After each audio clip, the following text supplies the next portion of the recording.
Las plagas, lección 4 del tercer trimestre, la semana del 19 al 25 de julio de 2025. Sábado por la tarde, 19 de julio. Para memorizar. Y tal como el Señor lo había dicho por medio de Moisés, el corazón de Faraón se endureció y no dejó ir a los israelitas. Éxodo 9, versículo 35. De nuevo llegó el mensaje divino a Moisés. Entra y habla a Faraón, rey de Egipto, que deje ir de su tierra a los hijos de Israel. Desalentado contestó: He aquí los hijos de Israel no me escuchan. ¿Cómo pues me escuchará Faraón? Se le dijo que llevara a Aarón consigo y que se presentara ante Faraón para pedir otra vez que deje ir de su tierra a los hijos de Israel. Patriarcas y Profetas 54, página 266, párrafo 2. Se le dijo que el monarca no cedería hasta que Dios visitara con sus juicios a Egipto y sacara a Israel mediante una señalada manifestación de su poder. Antes de enviar cada plaga, Moisés había de describir su naturaleza y sus efectos para que el rey se salvara de ella si quería. Todo castigo despreciado sería seguido de uno más severo hasta que su orgulloso corazón se humillara y reconociera al Hacedor del cielo y de la tierra como el Dios verdadero y viviente. El Señor iba a dar a los egipcios la oportunidad de ver cuán vana era la sabiduría de sus hombres fuertes, cuán débil el poder de sus dioses que se oponían a los mandamientos de Jehová. Castigaría al pueblo egipcio por su idolatría y anularía las supuestas bendiciones que decían recibir de sus dioses inanimados. Dios glorificaría su propio nombre para que otras naciones oyeran de su poder y temblaran ante sus prodigios, y para que su pueblo se apartara de la idolatría y le tributara verdadera adoración. Patriarcas y Profetas 54, página 266, párrafo 3. Domingo 20 de julio. Dios versus los dioses. Lee Éxodo 7, versículo 8 al 15. ¿Qué lecciones se desprenden de este primer enfrentamiento entre el Dios de los hebreos y los dioses de Egipto? El rey exigió un milagro, como evidencia de su divina comisión. Moisés y Aarón habían sido instruidos acerca de cómo proceder en caso de que se hiciera semejante demanda, de manera que Aarón tomó la vara y la arrojó al suelo ante el faraón. Ella se convirtió en serpiente.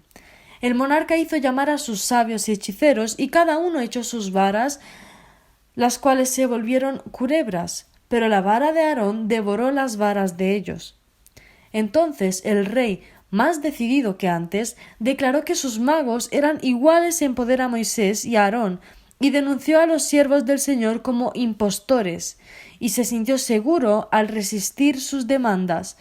Sin embargo, aunque menospreció su mensaje, el poder divino le impidió hacerles daño. Patriarcas y Profetas, página 237, párrafo 3. Fue la mano de Dios y no la influencia ni el poder de origen humano que poseyeran Moisés y Aarón lo que obró los milagros hechos ante el faraón. Aquellas señales y maravillas tenían el propósito de convencer al faraón de que el gran Yo Soy había enviado a Moisés y que era deber del rey permitir a Israel que saliera para servir al Dios viviente. Los magos también hicieron señales y maravillas, pues no actuaban por su propia habilidad solamente, sino mediante el poder de su dios, Satanás, quien les ayudaba a falsificar la obra de Jehová. Patriarcas y Profetas, página 238, párrafo 1. Los magos no convirtieron sus varas en verdaderas serpientes. Ayudados por el gran engañador, produjeron esa apariencia mediante la magia. Estaba más allá del poder de Satanás cambiar las varas en serpientes vivas. El príncipe del mal, aunque posee toda la sabiduría y el poder de un ángel caído, no puede crear o dar vida. Esta prerrogativa pertenece únicamente a Dios. Pero Satanás hizo todo lo que estaba a su alcance. Produjo una falsificación. Para la vista humana, las varas se convirtieron en serpientes. Así lo creyeron el faraón y su corte. Nada había en su apariencia que las diferenciara de la serpiente producida por Moisés.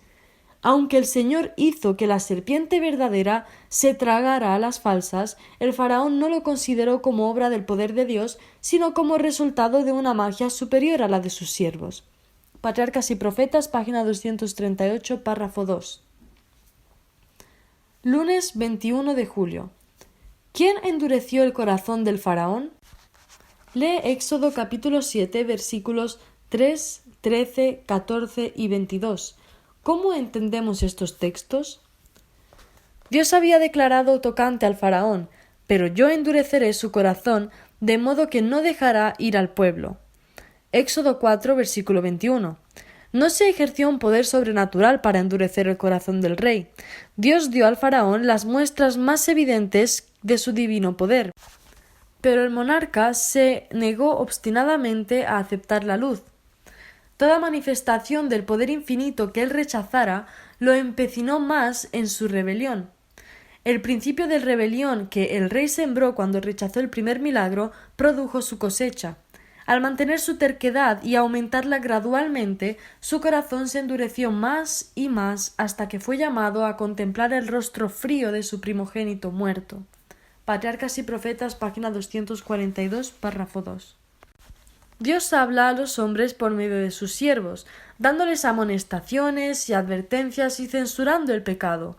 Da a cada uno la oportunidad de corregir sus errores antes de que se arraiguen en el carácter. Pero si uno se niega a corregirse, el poder divino no se interpone para contrarrestar la tendencia de su propia acción. La persona encuentra que le es más fácil repetirla. Va endureciendo su corazón contra la influencia del Espíritu Santo. Al rechazar después la luz, se coloca en una posición en la cual aún la influencia mucho más fuerte será ineficaz para producir una impresión permanente. Patriarcas y Profetas, página 242, párrafo 3.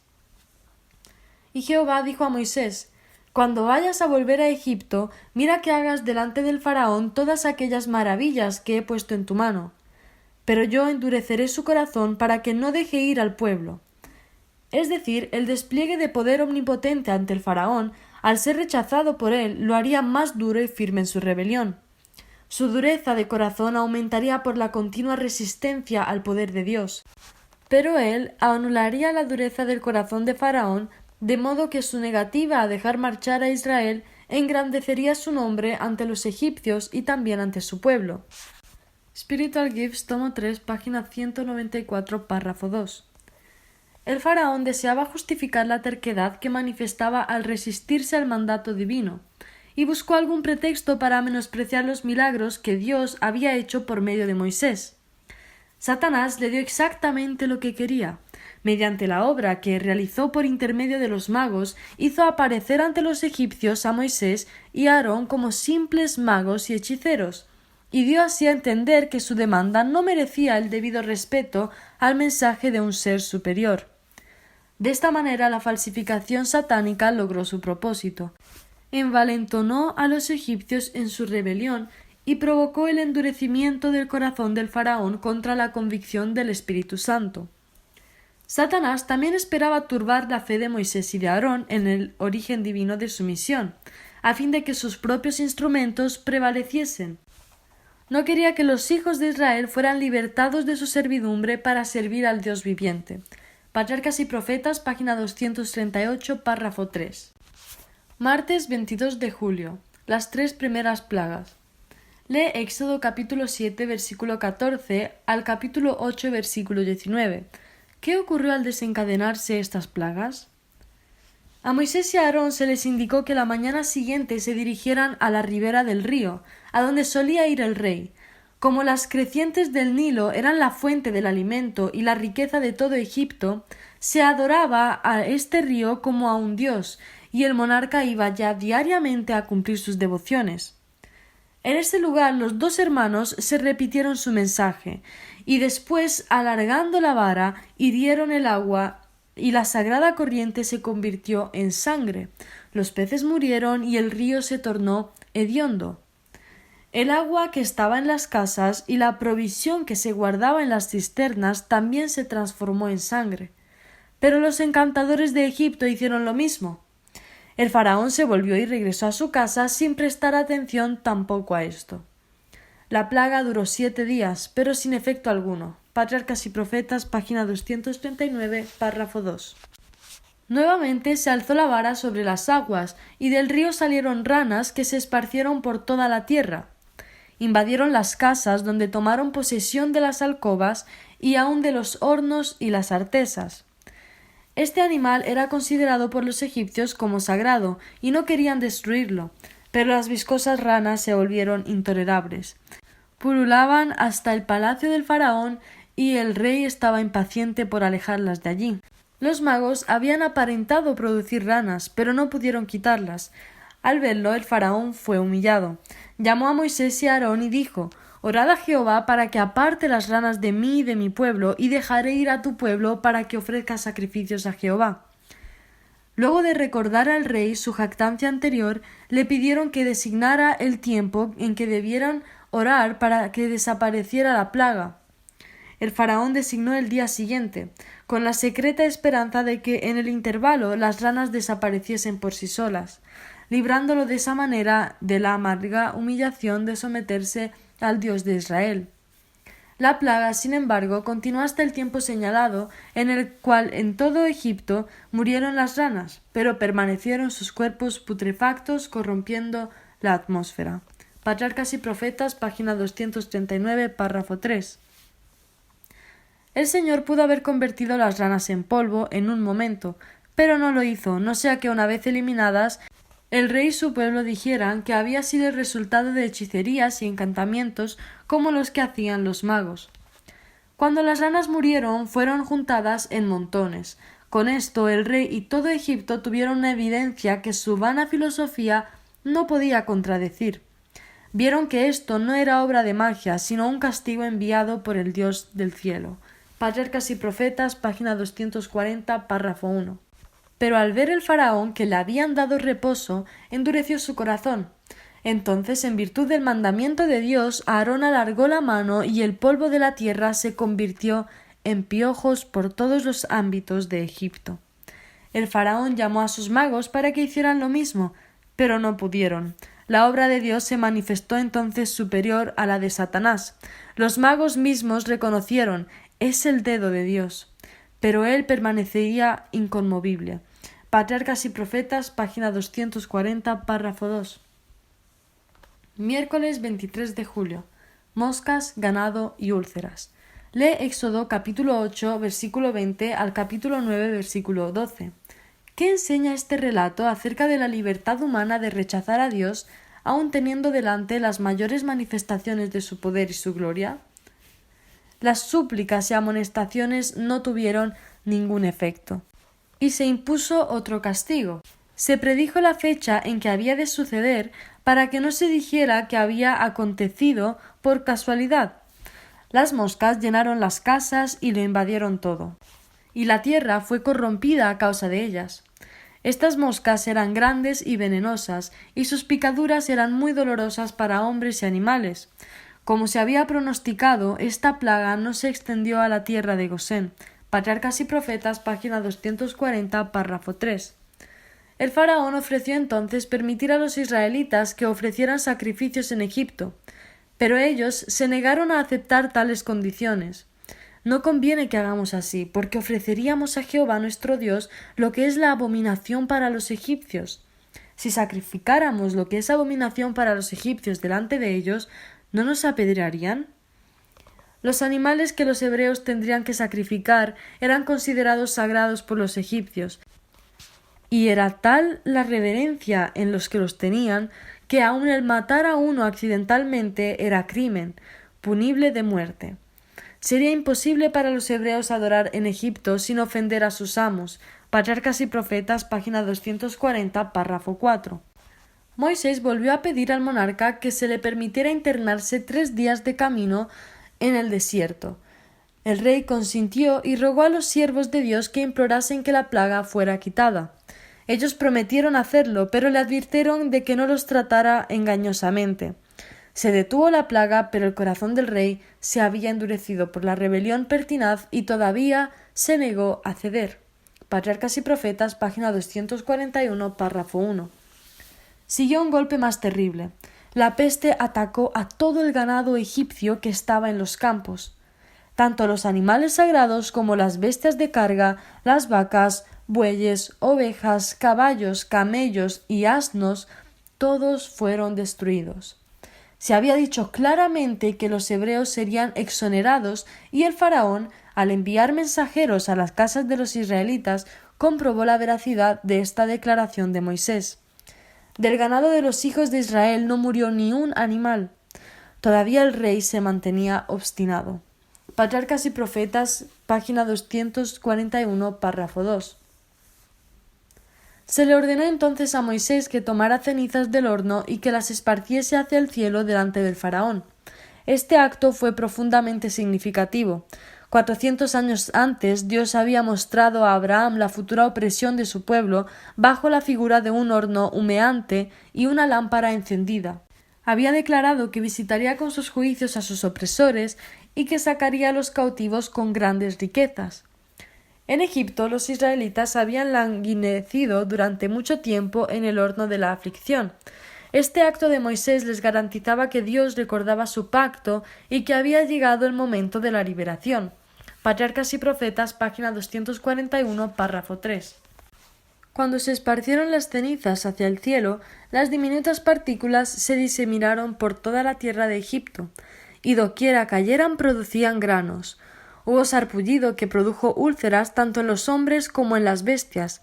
Hasta entonces los sacerdotes y los magos habían alentado al faraón en su obstinación, pero ahora el castigo los había alcanzado también a ellos.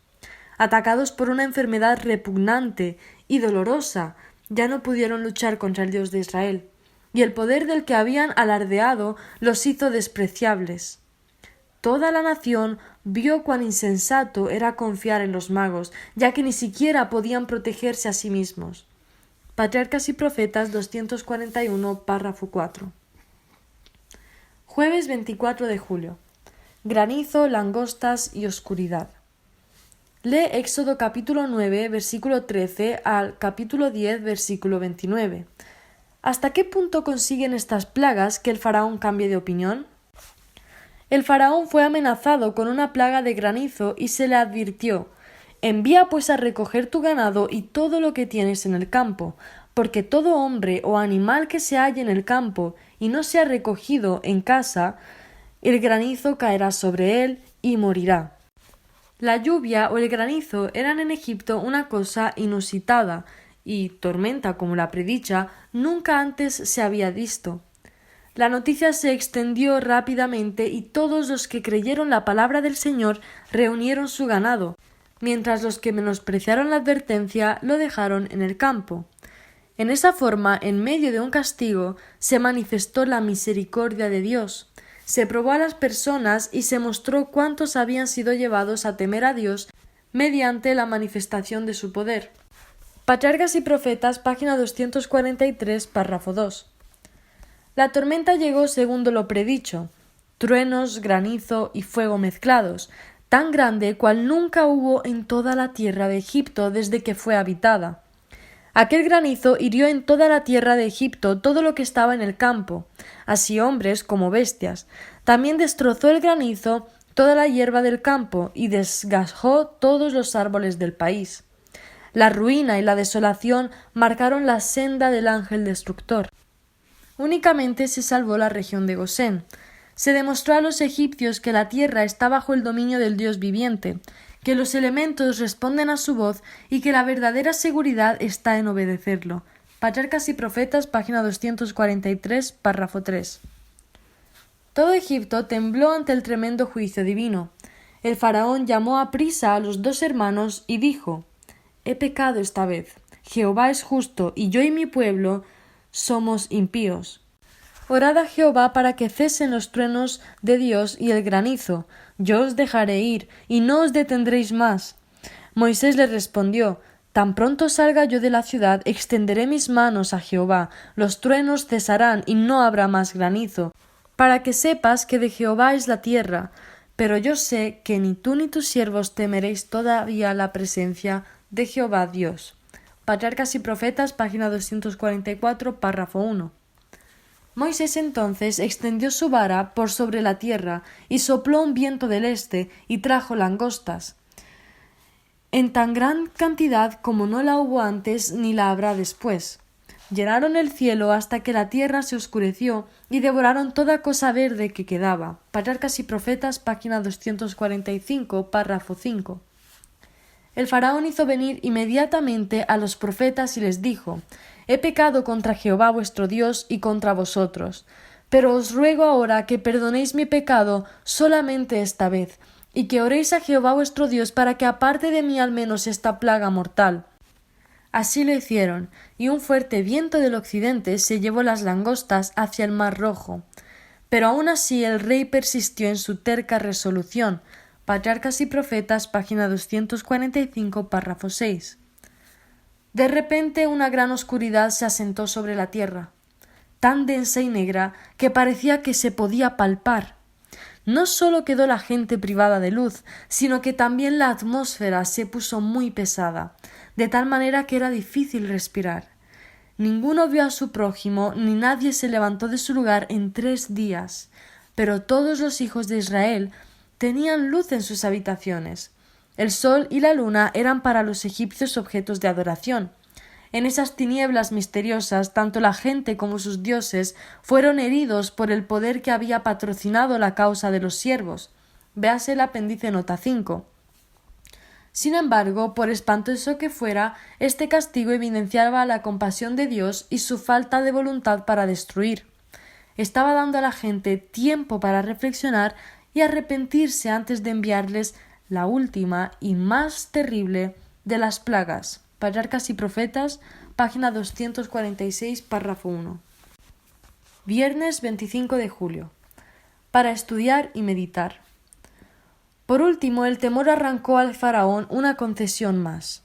Al fin del 3er día de tinieblas, llamó a Moisés y le dio su consentimiento para que el pueblo saliera, con tal de que los rebaños y las manadas permanecieran.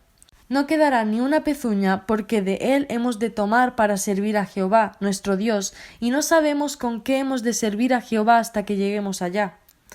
La ira del rey estalló desenfrenadamente y gritó: Retírate de mi presencia, cuídate de no ver más mi rostro, pues el día en que veas mi rostro, morirás. La contestación fue: Bien has dicho, no veré más tu rostro. Patriarcas y Profetas, página 246, párrafo 2. Moisés era considerado un gran hombre en la tierra de Egipto, a los ojos de los siervos del faraón y a los ojos del pueblo. Moisés era considerado una persona venerable por los egipcios. El rey no se atrevió a hacerle daño, pues la gente lo consideraba como el único ser capaz de quitar las plagas. Deseaban que se permitiera a los israelitas salir de Egipto. Fueron el rey y los sacerdotes los que se opusieron hasta el último momento a las demandas de Moisés. Patriarcas y Profetas, página 246, párrafo 3.